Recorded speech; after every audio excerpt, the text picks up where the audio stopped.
सभा को समझ कर आए हैं, लेकिन हम आपके से चुनाव की बात करने नहीं आए।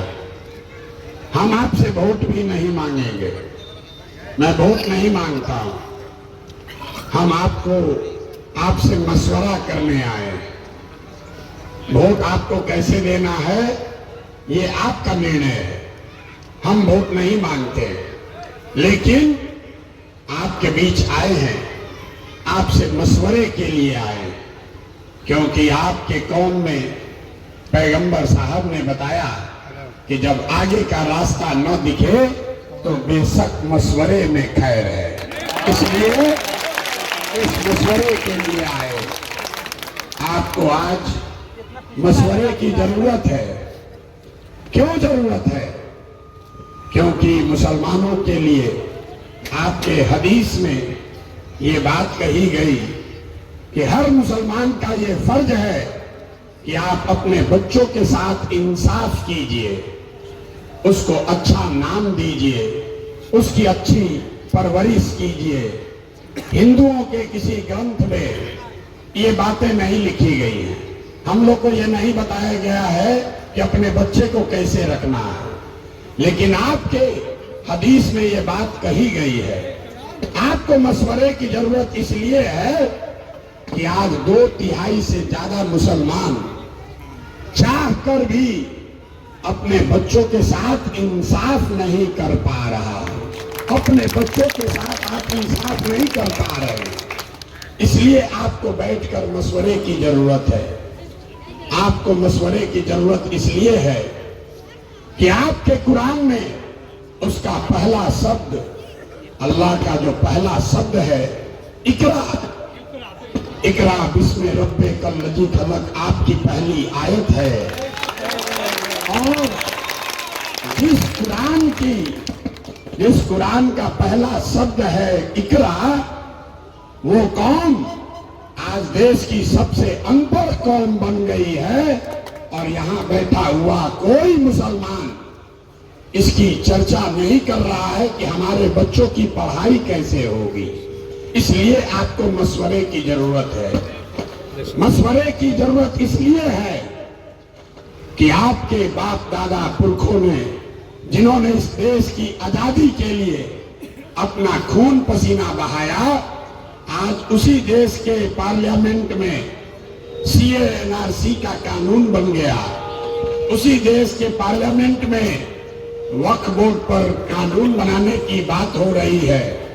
ऐसे कानून बनाए जा रहे हैं जहां से मुसलमानों को डर लग रहा है, मुसलमान अपने को असहज और असुरक्षित महसूस कर रहा है। इसलिए आपको मशवरे की जरूरत है। लेकिन सबसे ज्यादा मुसलमानों को मशवरे की जरूरत इसलिए है कि जिसको आपने हराया या जिसके आप खिलाफ हैं, जो विचारधारा से आप लड़ रहे हैं, वो तो आपका नुकसान कर ही रहा है। लेकिन जिन दलों को, जिन नेताओं को 10 करोड़ मुसलमानों ने इस देश में वोट दिया है, जब आपके समाज का कोई बच्चा रोड पर मार दिया जाता है, तो जिन लोगों ने 10 करोड़ मुसलमानों से वोट लिया है, वो भी आपके बच्चों के हक की बात नहीं कर रहे हैं। इसलिए मशवरे की जरूरत है। इसलिए आए हैं, आपसे मिलने आए हैं। बेलागंज जीतने हारने की बात नहीं है मेरे भाई। बेलागंज जीतने हारने की बात नहीं है। वो तो आप जीतोगे ही जीतोगे, कोई नहीं रोक सकता। आपको हमने वो रास्ता दिखा दिया है। वो रास्ता दिखा दिया जहां लालटेन भी आपका, किरासन तेल भी आपका, तो रोशनी भी आप ही के घर में होनी चाहिए। ये नहीं होगा कि लालटेन दूसरे का, किरासन तेल बनकर जले आप और रोशनी किसी दूसरे के घर में हो। अब ये बिहार में नहीं चलेगा, नहीं चलेगा ना भाई। नहीं चलेगा ना। तो आपकी जिम्मेवारी ये नहीं है कि सब मुसलमान इकट्ठा हो जाए। आपकी जिम्मेवारी ये नहीं है कि बेलागंज से अमजद भाई जीत जाए। आपके कंधों पर इतनी बड़ी जिम्मेवारी है कि यहां से आपको रास्ता निकालिए जिससे पूरे बिहार में मुसलमानों को और उन सारे हिंदुओं को जो मुसलमानों के साथ मिलकर एक नया बिहार बनाना चाहते हैं, उनको एक नया रास्ता दिखे। और आपकी लड़ाई किसी समाज से नहीं है, मैं आपको बता रहा हूं। आपकी लड़ाई यादवों से नहीं है, आपकी लड़ाई किसी जाति से नहीं है, ब्राह्मण भूमिहार से नहीं है, दलित से नहीं है। आपकी लड़ाई एक विचारधारा से है जिसका रिप्रेजेंटेटिव है भाजपा। तो अगर भाजपा को हराना है तो लोहे को लोहा काटता है। विचारधारा आधारित संघ की बनाई हुई व्यवस्था से लड़ना है तो विचारधारा आधारित ही नई व्यवस्था बनानी पड़ेगी। वो जातियों के गठजोड़ से नहीं होगा। जन सुराज एक पंक्ति में महात्मा गांधी की विचारधारा आधारित एक नई व्यवस्था को पुनर्जीवित करने का अभियान है, जिसमें हिंदू मुसलमान, अगड़ा पिछड़ा, गरीब अमीर, हर आदमी एक साथ आए और बिहार में अपने बच्चों के बेहतर मुस्तकबिल के लिए एक साथ आकर प्रयास करे। जैसे आजादी से पहले देश को आजाद कराने के लिए लोगों ने कांग्रेस में एक साथ मिलकर जाति धर्म को भूलकर लोग एक साथ आए और गांधी जी के नेतृत्व में लोगों ने वोट नहीं दिया। गांधी जी के नेतृत्व में लोगों ने वो व्यवस्था बनाई जिससे अंग्रेजों को यहां से मारकर भगाया गया। तो अगर बिहार में गरीबी को हटाना है, अपने बच्चों के पढ़ाई की व्यवस्था करनी है, अपने बच्चों का पलायन रोकना है, ये सुनिश्चित करना है कि आप में से किसी का बच्चा अगले बरस से 10-12 हजार की नौकरी के लिए अपने माँ बाप पति पत्नी को छोड़कर बाहर ना जाए, उसके लिए ये व्यवस्था बनानी है। ये बड़ी जिम्मेवारी आपके कंधे पर है।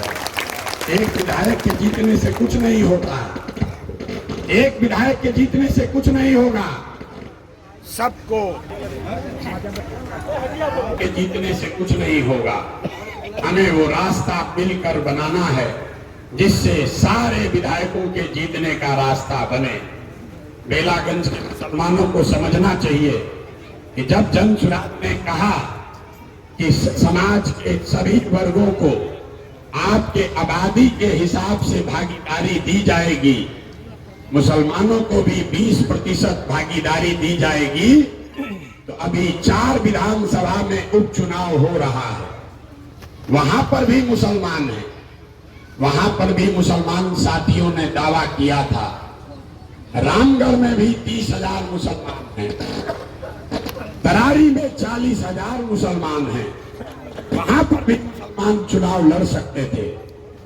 लेकिन उन सभी लोगों ने अपना दावा छोड़ दिया। इस पक्ष में छोड़ा, इसलिए छोड़ा कि एक ही सीट, एक सीट पर ही अगर मुसलमान को टिकट मिलना है।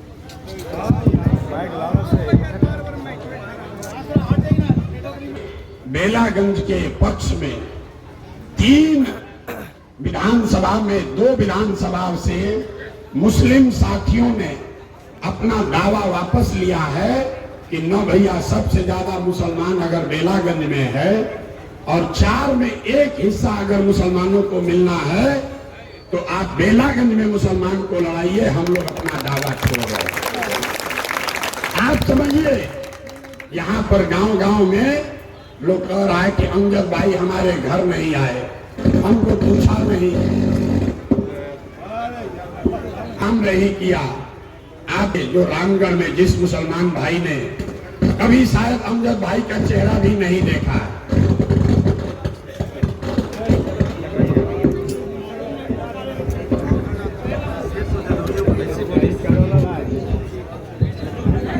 तरारी में जिस मुसलमान ने बेलागंज के किसी मुसलमान से बातचीत भी नहीं की है, उसने भी मुसलमानों का हक बना रहे इसके पक्ष में अपना दावा छोड़ा है। और बेलागंज का मुसलमान कह रहा है अमजद भाई हमारे घर नहीं आए हैं तो हम उनको कैसे वोट देंगे। मेरे भाई, ये आपकी जिम्मेवारी है। दूल्हा आपका है तो सबसे पहले आपको चलना पड़ेगा। जब दूल्हा का घर वाला ही नहीं चलेगा तो बारात कैसे सजेगी? बारात कैसे सजेगी? दूल्हा आपका है, घोड़े पर आपका दूल्हा बैठा है, इसलिए आपकी जिम्मेवारी है कि न सिर्फ आप अपने दूल्हे के साथ चलिए बल्कि जो जो लोग भी बारात में चलना चाहते हैं उसको भी साथ लेकर चलिए। और यहाँ सिर्फ मुसलमान अमजद भाई को वोट नहीं दे रहा है, सिर्फ मुसलमान अमजद भाई को वोट नहीं दे रहा है, हमसे लिख कर ले लीजिए। जितने संख्या में मुसलमान अमजद भाई को वोट देंगे, अगर 40,000 वोट अमजद भाई को मुसलमान देंगे तो हमारी बात लिख लीजिए, कम से कम 40,000 हिंदू समाज के लोग भी अमजद भाई को वोट देंगे। अब निश्चित देंगे। चुनाव के बाद मैं आऊंगा आपके पास विजय की यात्रा में और बूथ वाइज आपको दिखाऊंगा। आप पीछे मत हटिए। ये जो आपके मन में डर बैठाया गया है कि मुसलमान अगर आएगा साथ में तो हिंदू पोलराइज हो जाएगा। हमने 15,000 मुसलमानों को बापू सभागार में बैठाकर बगल में कुरान की आयत पढ़ दी, फिर भी कोई हिंदू नहीं कह रहा है कि भैया आप मुसलमान का बात क्यों कर रहे हैं। हिंदू को आपसे कोई झगड़ा नहीं है। हिंदुओं का एक वर्ग है जो आरएसएस और भाजपा की विचारधारा को मानता है, उससे आपका झगड़ा है, उससे आपकी राजनीतिक लड़ाई है। हिंदुओं से आपकी लड़ाई नहीं है। इस देश में 80% हिंदू रहते हैं। याद रखिए इस आंकड़े को। देश में 80% हिंदू रहता है और भाजपा को 36% वोट मिला है। 80% हिंदुओं के देश में अगर भाजपा को 36% वोट मिला है, इसका मतलब है कि आधे से कम हिंदू ही आज भी भाजपा के साथ चलने को तैयार है।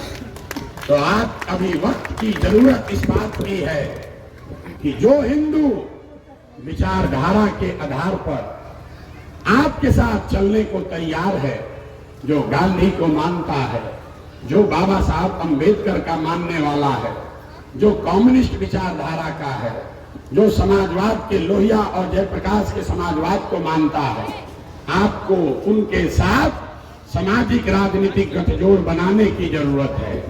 यही फर्क है जन सुराज में और ओवैसी साहब में। इसको बात को ध्यान से समझिए। ओवैसी साहब कह रहे हैं कि मुसलमानों को अपना नेतृत्व खड़ा करना चाहिए। जन सुराज भी कह रहा है कि मुसलमानों को अपना नेतृत्व खड़ा करना चाहिए। लेकिन ओवैसी साहब ये कह रहे हैं कि मुसलमानों को ये काम अपने दम पर करना चाहिए, और जन सुराज कह रहा है कि मुसलमानों को ये काम उन हिंदुओं के साथ मिलकर करना चाहिए जो विचारधारा के आधार पर आपके साथ चलने को तैयार हो। अगर आप ये करेंगे तो 50% हिंदू जो विचारधारा के आधार पर आज भाजपा से लड़ रहे हैं और 20% मुसलमान अगर एक साथ हो जाएं तो 40% हिंदू और 20% मुसलमान, आप हुए 60, भाजपा हुई 40 और उसको हर लड़ाई में शिकस्त दी जा सकती है। ये जन सुराज का फॉर्मूला है, ये जन सुराज का फॉर्मूला है जो ओवैसी साहब से अलग है। हम ये कह रहे हैं कि आपका रहनुमा कोई प्रशांत किशोर नहीं हो सकता। आपका रहनुमा कोई लालू यादव, तेजस्वी यादव, राहुल गांधी नहीं हो सकते हैं। आपका रहनुमा तो आपके कौम के बीच से ही निकलना चाहिए। लेकिन जो भी निकले उसको हिंदुओं के साथ मिलकर काम करना है, तभी वो बात आगे मुकम्मल होगी, वरना सिर्फ हल्ला करने से कुछ नहीं होगा। लोग बताते हैं कि हम जो काम करते थे मीडिया वाला कहता है कि चुनावी रणनीतिकार थे, चुनाव प्रबंधक थे। गांव देहात में आदमी को बुझाता नहीं है कि भाई ये कौन काम है, ये कौन सा काम है चुनाव प्रबंधन। हम आपको बता रहे हैं, जैसे आपके घर में कोई बीमार पड़ गया, आप डॉक्टर के पास जाते हैं, आप 500, 200, 300 रुपया देते हैं, डॉक्टर साहब वैद्य दवा देता है। आपको कोई मामला फंसता है कोर्ट में, थाने में, आप वकील के पास जाते हैं, वकील साहब 1000-2000 फीस लेकर आपको कानूनी सलाह देते हैं। वैसे ही इस देश में जिसको भी आप बड़ा ताकतवर नेता जानते हैं, जिसको आप टीवी पर देखते हैं, अखबार में पढ़ते हैं, जब ये लोग का चुनाव के समय गाड़ी फंसता है तो ये लोग आपके भाई, आपके बेटे प्रशांत किशोर के पास आते हैं सलाह लेने के लिए। और हमारा फीस 2-4-500 रुपया नहीं है, 2-4-5 हजार भी नहीं, 2-4-5 लाख भी नहीं, 5-10 करोड़ भी नहीं। मेरा फीस है 100 करोड़ या उससे ज्यादा। इतना रुपया लेते हैं बिहार में किसी ने सुना नहीं होगा। 100 करोड़ या इससे ज्यादा रुपया लेते हैं, तब बताते हैं कि चुनाव कैसे लड़ा जाएगा। लेकिन उस पूरे काम को, और हमको यहाँ मुसलमान को बरगला रहा है कि भाई प्रशांत किशोर के पास इतना पैसा कहाँ से आया, भाजपा वाला दिया होगा। अरे भाई, मुसलमानों की दशा देखिए। हम मजबूती से, ईमानदारी से प्रयास कर रहे हैं, तो आप कह रहे हैं कि इस पर कैसे भरोसा करें। ये आदमी तो इतना मजबूती से काम कर रहा है, जरूर भाजपा वाला पैसा दे रहा होगा। अगर हम मजबूती से नहीं लड़ते तो यहीं का मुसलमान कहता कि आदमी तो बहुत होशियार है, लेकिन मजबूती से लड़िए नहीं रहा। मेरे भाई, ये आपके मन में बैठा दिया गया। यहाँ जितने लोग बैठे हुए हैं, इस्लाम को समझने वाले बड़े बड़े दानिश्वर, आप बताइए, आपके कौम में कहीं पर भी अल्पसंख्यक वर्ड कहीं आया ही नहीं है। कहीं आपको ये नहीं कहा गया है कि आप अपने आप को अल्पसंख्यक बताइए, माइनॉरिटी बताइए। अल्पसंख्यक कोई जाति धर्म नहीं है। अल्पसंख्यक एक मानसिकता है, ये साइंस है, इसको समझिए। आपके मन में इतनी ज्यादा राजनीतिक बंधुआ मजदूरी घुसा दी गई, इतना डरा दिया गया कि मुसलमानों ने अपने आप को मुसलमान कहना छोड़कर अल्पसंख्यक कहना शुरू कर दिया। आप मुझे बताइए, किस किताब में लिखा हुआ है कि मुसलमान अल्पसंख्यक है? कहीं नहीं लिखा। किसी हिंदू को आपने ये कहते सुना कि हम बहुसंख्यक हैं? हिंदू अपने आप को हिंदू कहता है, मुसलमान अपने आप को अल्पसंख्यक कहता है। अल्पसंख्यक, आप समझिए, ये मानसिकता है। वेबस्टर के डिक्शनरी में जाकर पढ़िए। अल्पसंख्यक एक मानसिकता है जिसमें आपको ये बताया जाता है कि आप ये स्वीकार कर लो कि आप अपनी सुरक्षा के लिए, अपने भलाई के लिए, अपने विकास के लिए समाज के बहुसंख्यक वर्ग के पीछे ही चलिएगा। ये मानसिकता का नाम है अल्पसंख्यक कहा जाना। और यही गुनाह लालू जैसे लोगों ने आपके साथ किया है। उन्होंने आपको भागीदारी नहीं दी, ये बड़ी बात नहीं है। उन्होंने आपका विकास नहीं किया, उसको भी माफ किया जा सकता है। उन्होंने आपके साथ के बावजूद भाजपा को हराया नहीं, ये भी माफ हो सकता है। लेकिन उन्होंने सबसे बड़ा गुनाह ये किया कि आपके मन में ये बैठा दिया कि जब तक हमारे पीछे नहीं चलोगे तब तक तुम सुरक्षित नहीं हो, जब तक हमारे पीछे नहीं चलोगे तब तक तुम्हारा विकास नहीं होगा।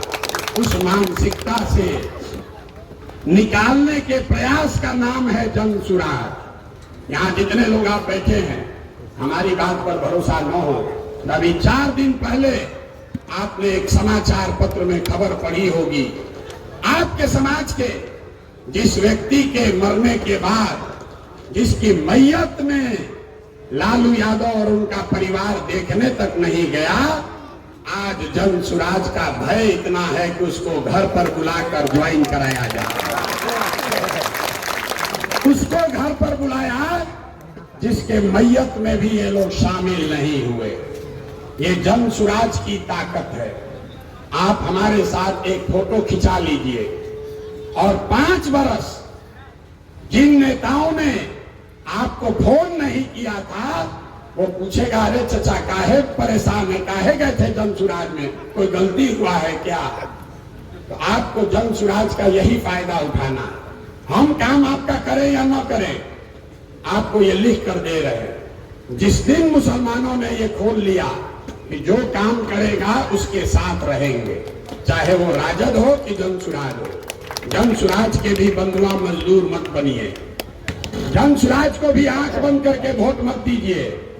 हम अगर आपके बच्चों के पढ़ाई रोजगार की बात न करें तो हमें भी वोट मत दीजिए। हम अगर आपको विधानसभा में 40 सीट न दें तो हमें भी वोट मत दीजिए। अगर हमने आपके बच्चों के लिए प्रयास नहीं किया, आपकी सुरक्षा का इंतजाम नहीं किया तो हमें भी वोट मत दीजिए। लेकिन यही बात राजद पर भी लागू कीजिए, कांग्रेस पर भी लागू कीजिए। इससे आपका भला होगा, समाज का भला होगा। ये नहीं कीजिएगा तो वो क्या कहते हैं कि जयहांजा कहां जाएगा, कहां? आपकी स्थिति आज क्या है? आपके गांव में काम करना तो छोड़िए,